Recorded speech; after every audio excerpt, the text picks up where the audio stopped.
joie d'être ici ce matin. Des fois, on dit ça, ça semble un automatisme, mais ce n'est pas un automatisme. On est super contents, José et moi, d'être ici ce matin. Et chaque fois qu'on ouvre la parole de Dieu, que ce soit chacun pour soi à la maison ou ensemble en Église, on vient devant cette parole et qui nous dit qu'elle est là pour nous enseigner. 2 Timothée 3,16, pour nous enseigner, pour nous convaincre, pour nous corriger, pour nous instruire dans la justice, afin que l'on devienne mature en Jésus-Christ. Ce matin, ensemble, pas parce que moi je suis en avant, que quoi que ce soit de supérieur, c'est ensemble qu'on ouvre la parole de Dieu, c'est ensemble qu'on veut être interpellé par Dieu, par sa parole. On va prier avant d'aller plus loin.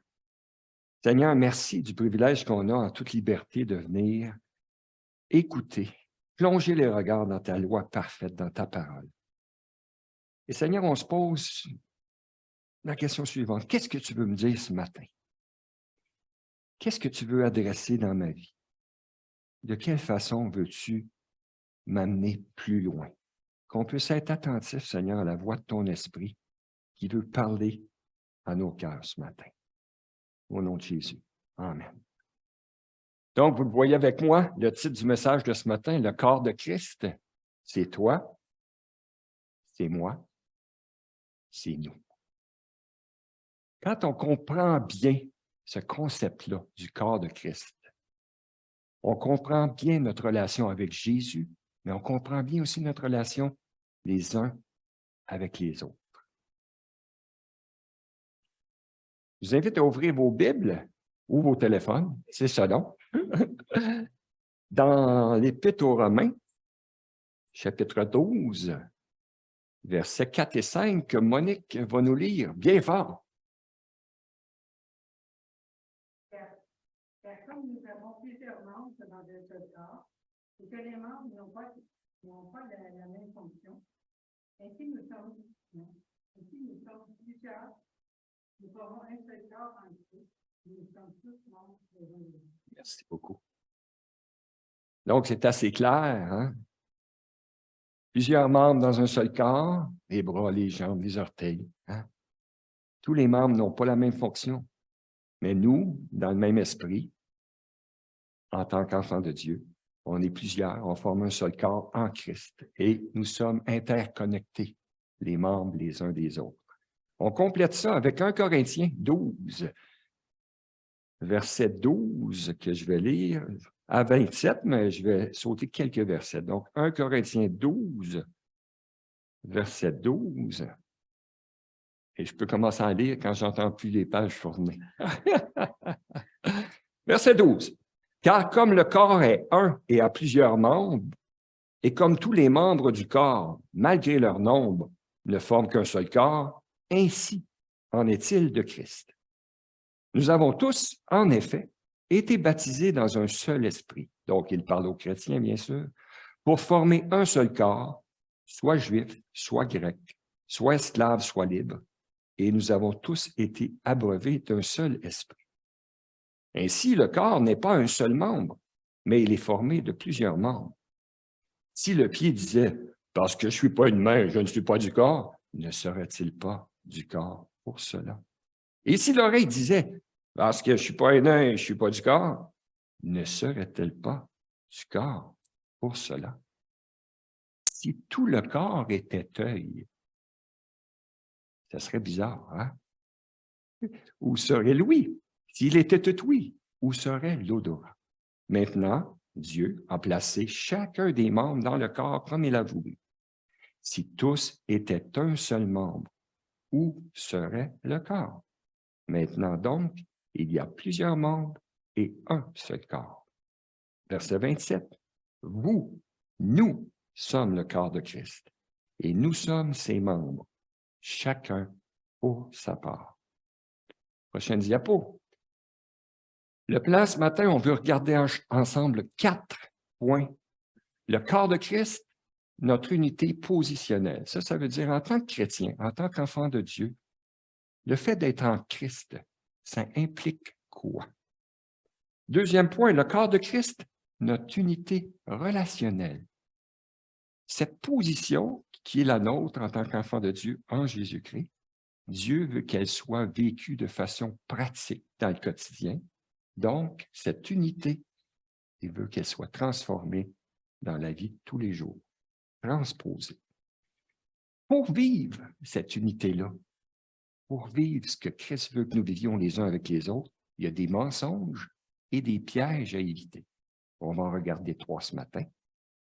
Et finalement, je vais résumer tout ça avec une image, une analogie bien de notre temps, avec laquelle vous allez partir et vous allez avoir ça dans vos têtes jusqu'à la fin de vos jours, je vous le promets. Donc, notre premier point, le corps de Christ, notre unité positionnelle. On a lu certains versets, hein? Romains 12, 1 Corinthiens 12.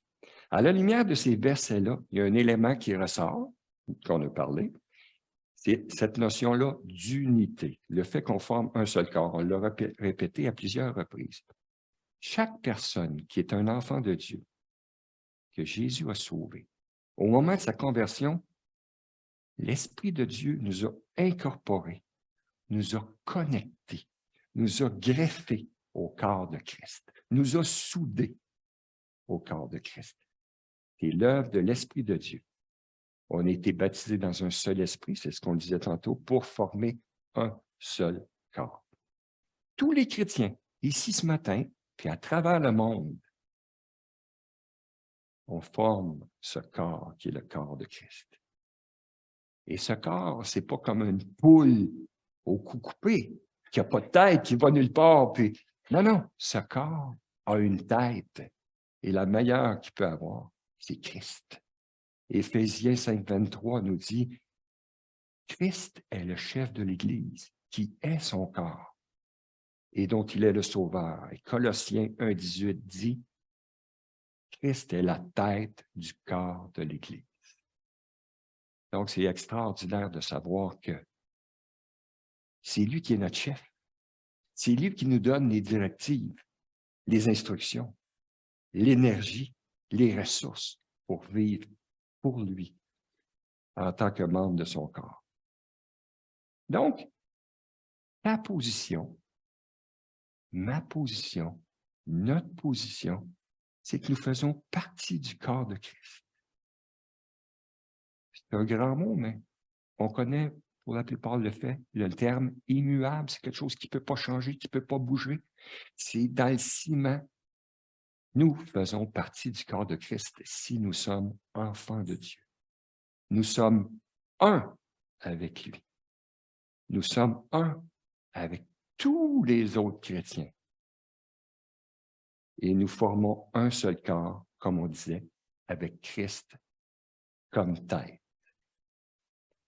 C'est ça, notre unité positionnelle. C'est notre position en Jésus-Christ en tant qu'enfant de Dieu. Et ce que je viens de dire là, on le retrouve dans les Écritures, dans d'autres versets. On se rappelle tous du fait que Jésus est l'époux. Et l'Église est quoi? L'épouse, unité. Jésus est le cep, c'est-à-dire le tronc, et nous sommes les branches, les sarments. L'unité, encore une fois. Jésus est le berger et nous sommes le troupeau. Le troupeau de son pâturage. Il est le bon berger, Jean 10. Jésus, le bon berger. Un troupeau, un berger. Jésus est le roi, Dieu est le roi et nous sommes ses sujets. Nous lui appartenons. Cherchez premièrement le royaume de Dieu et sa justice. S'il y a un royaume, c'est qu'il y a un roi. S'il y a un roi, c'est qu'il y a des sujets. Hein? Un roi, un royaume. Dieu est notre Père et nous sommes ses enfants, une famille, un seul Père. Et Jésus est le fondement de l'édifice spirituel qui est l'Église, dans 1 Pierre. Donc, vous voyez, on glane à travers les Écritures cette même notion d'unité. Vraiment, là, on fait un. Donc, si tu es un enfant de Dieu, si tu appartiens à Christ parce que Christ t'a sauvé, même si tu ne le voulais pas, tu es en Christ. Tu es soudé à lui, spirituellement, et nous sommes soudés les uns aux autres. Donc, ça, c'est quelque chose qui peut sembler théorique, parce que c'est un petit peu comme le fait que nous sommes sauvés, on sait que nous sommes sauvés, mais ce n'est pas encore complété. Hein? Les Anglais appellent ça le now et le not yet, le maintenant et le pas encore. On est sauvé, mais ce n'est pas encore tout fini, tout parfait. Et un jour, Jésus qui nous transforme de plus en plus à son image, ça va être complété une fois qu'on va être avec lui. Donc, le salut va être complété. Ce que nous sommes au ciel en lui, c'est-à-dire parfait, va être vécu parfaitement une fois dans la gloire. Donc, ça va être extraordinaire, puis on a-tu hâte. Hein? On a quasiment le goût de se pratiquer, à aller vers le ciel, surtout avec tout ce qui se passe autour de nous. Dans les, je pense, 2-3 dernières années, je n'ai jamais aussi souvent dit « Viens, Seigneur Jésus, viens ». Je ne sais pas pour vous, moi, je tenais. Donc, on est un Christ, on a une unité positionnelle. Mais là, ça veut dire quoi dans la vie de tous les jours? Lundi matin, 8 heures, ou 6h15, ou 4 heures peut-être pour aller, quand le cadran sonne, le fait que je suis avec Christ, on est soudés les uns aux autres, ça veut dire quoi? Hein, il y a l'expression anglaise qui dit quand le pneu frappe l'asphalte, when the rubber meets the road, dans la vie de tous les jours. Il faut que ça se transpose dans le vécu, sinon on est dans la théorie et ça mène nulle part. Donc, l'unité relationnelle. Le Seigneur nous a donné toutes sortes d'instructions, toutes sortes de commandements pour vivre cette unité-là entre nous. Hein, on se rappelle quand Jésus disait « À tous ceci, les gens vont savoir que vous m'appartenez, que vous êtes mes enfants, si vous avez les uns pour les autres. » Donc, Jésus est en train de dire d'une façon différente, si ce que vous êtes vraiment en position, vous le vivez en relation, les gens vont savoir que vous m'appartenez. Hein? Ça va faire cette preuve-là. Donc, l'unité relationnelle, il veut qu'elle soit vécue dans la vie pratique. Et on va lire ensemble plusieurs des commandements que Jésus nous a donnés qui ont rapport à cette unité-là. Je vous invite à vous lever. On ne lit pas les références, mais on lit ce qui est écrit. Et je les ai mis à la première personne du pluriel. On parle avec le « nous » pour que ça vienne plus nous parler encore. C'est comme si on se le disait aussi les uns aux autres. Fait qu'il y a 4 sujets qui sont traités, certains versets sur l'amour, certains versets sur l'humilité, certains versets sur l'unité et d'autres versets qui touchent différents sujets. Il y a plusieurs versets, mais vous allez voir que ça rentre, c'est comme le train de 5 heures, ça rentre au poste, ça nous parle. Je vous invite à vous lever, on va lire ensemble tranquillement la première diaporama sur l'amour. On y va. Aimons-nous les uns les autres, en toute humilité et douceur, avec patience, supportons-nous les uns les autres avec amour. Par amour fraternel, soyons pleins d'affection les uns pour les autres. Par honneur, usons de prévenance réciproque. Prochaine diapo. Ne faisons rien par esprit de parti ou par vaine gloire, mais que l'humilité nous fasse regarder les autres comme étant au-dessus de nous-mêmes. Que chacun de nous, au lieu de considérer ses propres intérêts, considère aussi ceux des autres. Rendons-nous, par la charité, serviteurs les uns des autres. Soumettons-nous les uns aux autres dans la crainte de Christ. Revêtons-nous d'humilité les uns envers les autres. Suivant. Accueillons-nous les uns les autres comme Christ nous a accueillis. Réjouissons-nous avec ceux qui se réjouissent et pleurons avec ceux qui pleurent. Ne nous mordons pas les uns les autres. Ne cherchons pas une vaine gloire en nous provoquant les uns les autres.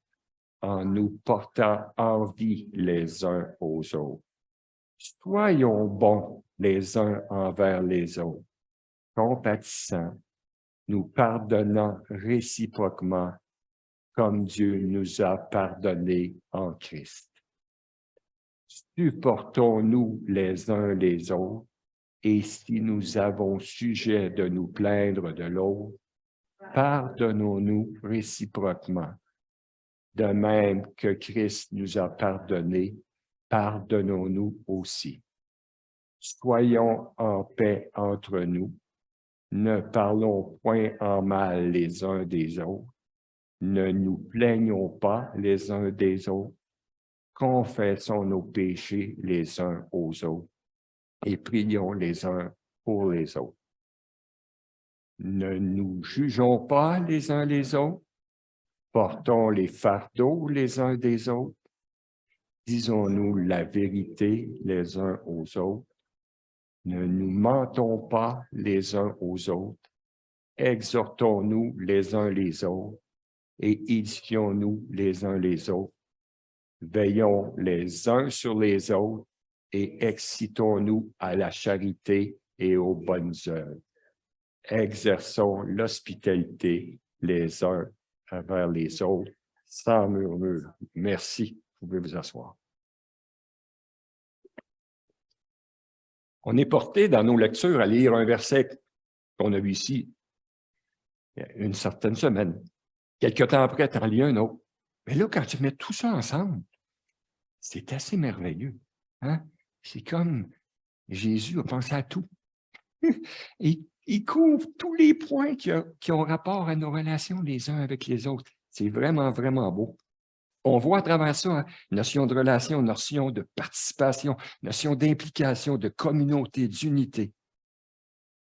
Jésus, dans le fond, il nous appelle à vivre une vie chrétienne où on est des acteurs et non pas des spectateurs. Hein? Une vie chrétienne où nous sommes des acteurs. Le corps de Christ en action, comme Christ le demande, dans le fond, c'est la vie de Jésus à travers toi, à travers toi, à travers toi. C'est l'Esprit de Dieu qui agit à travers chacun de nous, la vie de Dieu en action. Hein? C'est vraiment merveilleux quand on y pense. Dans le fond, dans la pratique, Dieu veut, dans nos relations les uns avec les autres, par les autres, il veut bénir. Et par toi, il veut bénir les autres.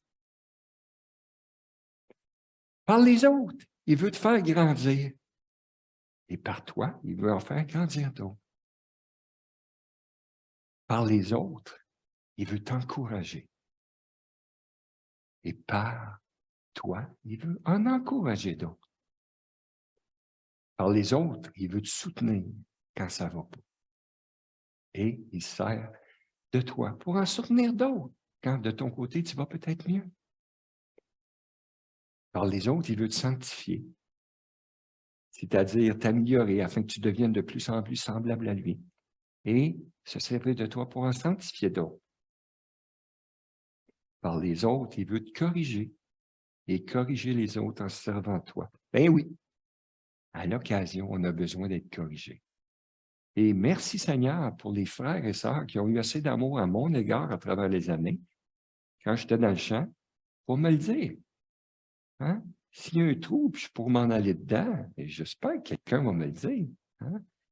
Parfois, l'amour, c'est ça aussi. C'est de se corriger les uns les autres.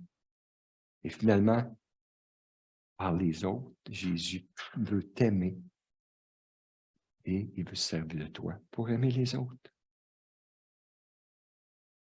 C'est tout ça qui fait la différence entre venir à l'Église et vivre à l'Église.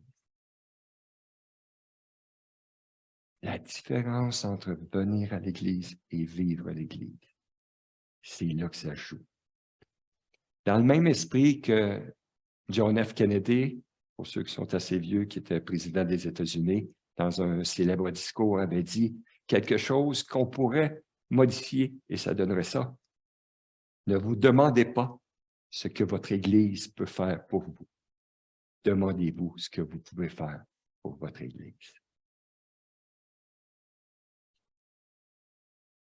Donc, on voit très clairement l'unité positionnelle, on voit très clairement l'unité relationnelle, la façon que ça se vit. Mais il y a des pièges à travers ça. Et on veut les éviter. J'en ai ciblé 3 ce matin. Il y en a plusieurs autres, c'est sûr.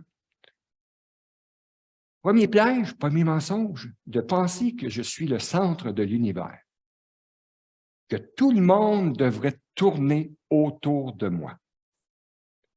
Deuxième mensonge, de croire que je n'ai pas besoin des autres. Un péquiste spirituel. Un indépendantiste. Je n'ai pas besoin des autres. Ou de croire que je n'ai rien à offrir aux autres. Ben non, moi, je n'ai pas grand-chose à offrir. C'est 3 mensonges. 3 faussetés. Qui connaît le télescope géant James Webb? Ça vous dit, bon, c'est un télescope tout à fait extraordinaire qui prend des photos dans l'espace, des galaxies, des étoiles. C'est hallucinant. Depuis qu'ils ont lancé ce télescope-là, les photos qui... Tu sais, ça, la mâchoire te tombe. Tu vois la grandeur de Dieu. Hein? Puis, si on vous disait que grâce à ce télescope, le centre de l'univers a été découvert, à quoi ça peut bien ressembler? Prochaine diapo. À quoi ça vous fait penser? C'est flou un peu, hein? Prochaine diapo. Ils ont découvert le centre de l'univers. Si votre nombril puis le mien! Ça nous fait rire, hein? Effectivement. On sait que c'est faux. Hein? On sait que c'est faux. Mais depuis qu'on est jeune, que de toutes sortes de façons, on nous dit, c'est toi qui es le boss. Tu as juste une vie à vivre. Attrape tout ce que tu peux attraper. Et les gens se tournent vers eux-mêmes et deviennent, sans le dire nécessairement, le centre de leur univers. Hein? C'est quoi les conséquences de ça? Bien, les conséquences, c'est hallucinant. L'égoïsme, je suis sûr que vous pourriez compléter la liste avec moi. Les attentes irréalistes, toujours contrariés, frustrés, la manipulation, la rancœur. Puis quand on regarde les nouvelles, on a une liste encore plus grande de ce que ça fait penser qu'on est le centre de l'univers. Hein? Les agressions, les meurtres, alouettes, ça peut aller très, très, très, très loin. Donc, le Seigneur, dans sa parole, se sert de sa parole comme un antidote à ces mensonges-là. Hein? On n'est pas le centre de l'univers. C'est Christ qui est le centre de l'univers. Toute la parole le dit, toute la parole le crie. L'apôtre Paul le résume ainsi. Christ est ma vie. Christ est ma vie, la mort est un gain. La parole de Dieu nous dit que Christ est Seigneur. Hein? Christ est Seigneur. Il est l'alpha et l'oméga, le commencement et la fin. Hein? La parole nous dit, avant que les montagnes soient nées d'éternité en éternité, tu es Dieu. Dieu, Christ, est le centre de l'univers. Christ devrait être le centre de notre univers. C'est pas qu'on n'a rien à voir, puis c'est pas qu'il faut oublier tout ce qui nous concerne, mais c'est cet équilibre-là que d'abord, avant tout, on est appelé à vivre pour Christ. Et les autres tombent à leur place, on vit pour les autres, et on tombe à notre place après. Il y a un ordre à y avoir. Hein? C'est ça qui fait que les choses sont équilibrées dans nos vies. Si Christ est à sa place, au centre, si les autres sont à leur place, dans nos cœurs, dans nos vies, et si nous sommes à notre place. On parlait d'un autre mensonge. Je n'ai pas besoin des autres. Depuis tantôt, qu'on regarde les uns les autres, les uns les autres, les uns les autres. Hein? C'est assez évident, c'est clair, net et précis. On a besoin des autres et les autres ont besoin de nous autres. Hein? Est-ce que quelqu'un a tous les dons ici? Coudon? Non, personne n'a tous les dons. Hein? Donc, Dieu a doué Alain d'une façon, Céline d'une autre, Ghislaine d'une autre. Hey, bénis-moi avec tes dons et je vais te bénir avec les miens. Hein? On a tous quelque chose à apporter. Puis ça, c'est notre troisième point faut jamais penser qu'on n'a rien à apporter aux autres, sinon on fait Dieu menteur, parce que la parole dit que chacun mette au service des autres le don qu'il a reçu. Ah, tiens donc, le Seigneur ne m'a pas oublié. Il n'a pas passé à côté. Non, il n'a pas passé à côté. Il t'a doué d'une façon. Hein, Nicole? Chacun, on pourrait nommer les noms de tous et toutes. On est doué d'une façon pour apporter quelque chose aux autres, et les autres sont doués d'une façon pour nous apporter quelque chose. C'est pour ça que cette image du corps est si importante. Tu sais, quand Paul, on n'est pas allé dans tous les détails, tu sais, une partie du corps ne peut pas dire à l'autre partie du corps, je n'ai pas besoin de toi. Non, non, non. Hey, quand tu as besoin de te gratter l'oreille, le petit doigt qui semble insignifiant, il est pratique en titi. Tu sais, quand tu te cognes la petite orteil, tu passes-tu ta petite orteil ou ton petit orteil durant le jour? Pas vraiment. Quand tu le cognes, tu sais qu'il est là, puis il sert à l'équilibre. Exact. Donc, tout est important et tu es important pour tes frères et sœurs. On a tous quelque chose à offrir. Donc, on a vu l'unité positionnelle, qui nous sommes en Christ. Comment on vit ça? L'unité relationnelle. Certains mensonges évités, donc mettre Christ au centre de nos vies, que les autres soient à leur place, on est là pour les aimer et leur apporter ce que le Seigneur nous a donné comme don, prendre soin d'eux autres. Imaginez si tout le monde disait, moi j'arrête de s'appuyer sur moi, puis je m'efforce de prendre soin de mes frères et sœurs. Tout le monde se disait ça. Ça serait tout à fait incroyable. Parce qu'on le vit, on l'a vécu tous et chacun à certains moments. Quand le Seigneur utilise un frère ou une sœur pour me faire du bien, aïe, aïe, c'est extraordinaire. Quand le corps de Christ commence à fonctionner comme il devrait fonctionner, wow! Wow, wow, wow! Hein? C'est merveilleux. Des fois, on le vit à petite échelle, puis ça nous touche. Imaginez plus cette vie de Christ-là passe à travers nous, vers les autres. C'est merveilleux. J'inviterai Marc à venir m'aider pour conclure tout ça.